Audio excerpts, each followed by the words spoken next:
Pakistan army ایک قومی فوج ہے اور اس کا کوئی سیاسی ایجنڈا نہیں ہے، نہ ہی یہ کسی سیاسی جماعت کی مخالف ہے اور نہ ہی طرفدار۔ فوج کا ہر حکومت کے ساتھ پیشہ وارانہ اور سرکاری تعلق ہوتا ہے، جس کو آئین اور قانون کے قواعد و ضوابط میں مناسب طور پر بیان کیا گیا ہے۔ پاک فوج قومی فوج ہے، اس کا کوئی سیاسی ایجنڈا نہیں، D G I S P R نے واضح کر دیا۔ کہتے ہیں پاک فوج نہ کسی سیاسی جماعت کی مخالف ہے نہ طرفدار۔ مخصوص ایجنڈے کو پروان چڑھانے پر پاک فوج کا خود احتسابی کا نظام حرکت میں آتا ہے۔ پاک فوج کا احتسابی نظام جامع ہے۔ فیض حمید کے خلاف ٹاپ سٹی کیس میں باقاعدہ درخواست موصول ہوئی۔ کوئی فرد قواعد و ضوابط سے باہر جائے تو فوج کا نظام اسے واپس لے آتا ہے۔ دہشت گردوں اور ان کے سہولت کاروں کے خلاف سیکیورٹی فورسز اور قانون نافذ کرنے والے اداروں کی جانب سے اب تک رواں سال میں 32,173 مختلف نوعیت کے انٹیلیجنس بیسڈ آپریشنز کیے گئے۔ گزشتہ ایک ماہ کے دوران آپریشنز کی تعداد 4,021 ہے۔ گزشتہ ایک ماہ میں آپریشنز کے دوران 90 خوارج کو واصل جہنم کیا گیا۔ 25 اور 26 اگست کے واقعات کا اسلام، انسانیت، بلوچ روایات سے تعلق نہیں۔ بلوچستان کی ترقی کے دشمنوں سے ریاستی آہنی ہاتھوں سے نمٹے گی۔ D G I S P R lieutenant general Ahmed Sharif Chaudhry کہتے ہیں پاکستان میں کوئی نو گو ایریا نہیں، ایسا کوئی علاقہ نہیں جہاں عملاً دہشت گردوں کی اجارہ داری ہو۔ بلوچستان میں سی پیک ہے، گوادر ہے اور خوشحال بلوچستان کے بہت سے منصوبے ہیں۔ بلوچستان حکومت صرف رائلٹی سے 254 ارب روپے منافع لیتی ہے۔ کچھ عناصر بلوچستان میں ریاستی جبر اور احساس محرومی کا بیانیہ بناتے ہیں۔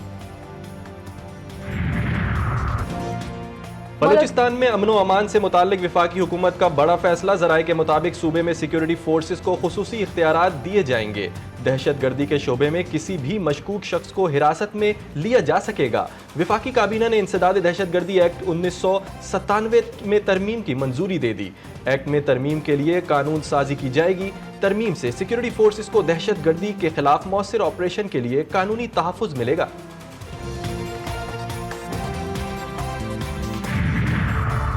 وزیر اعظم شہباز شریف کی آرمی وار گیم کے اختتامی اجلاس میں شرکت۔ وزیر دفاع، وزیر خزانہ، وزیر اطلاعات، آرمی چیف اور اعلیٰ عسکری حکام کی شرکت۔ آئی ایس پی آر کے مطابق وزیر اعظم کو وار گیم اور خطرے کے میدان میں پاک فوج کی آپریشنل تیاریوں پر بریفنگ دی گئی۔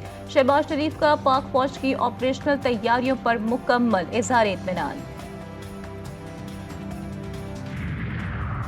پارلیمنٹ سے مستعفی ہونے کے بعد دبئی روانہ ہونے والے اختر مینگل نے جذباتی ٹویٹ کر دیا، لکھا سیاسی جماعتیں مجھ سے معافی مانگ کر مجھے راضی کرنے کے بجائے بلوچ عوام سے معافی مانگیں۔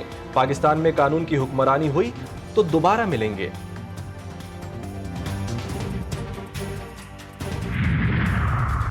بلوچستان کے اندر بہت بڑا کرائسس ہے، سردار اختر مینگل صحیح کہہ رہی ہیں۔ بلوچستان میں صورتحال خطرناک حد تک پہنچ چکی ہے۔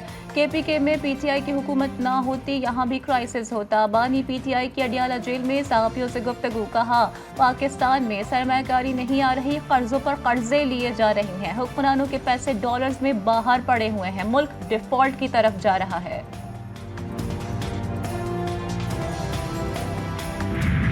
بلکہ ان کا ایک اپنا ارادہ معلوم ہوتا ہے کہ وہ چاہتے ہیں آل پارٹیز کانفرنس بلانا، یا پھر انہوں نے آج جو اسپیکر صاحب سے بات کی، انہوں نے کہا کہ جی بلوچستان کے ایشو کے اوپر جو ہے وہ بات کی جائے ہاؤس میں، ڈیبیٹ یعنی اس کے اوپر بحث کروائی جائے۔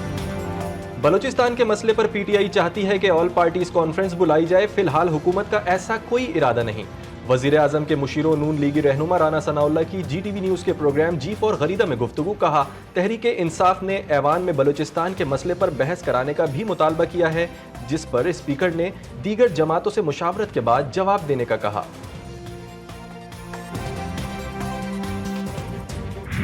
بلوچستان کی صورتحال دیکھ لیں، آج سردار مینگل جیسے بڑے لیڈر استعفے دے رہے ہیں اور آج وہ کہہ رہے ہیں کہ ہم سے غلطی ہوئی، عمران خان حق پہ تھا۔ مینگل صاحب کا استعفیٰ ایک شخص کا استعفیٰ نہیں ہے، اس کو سنجیدہ لیں۔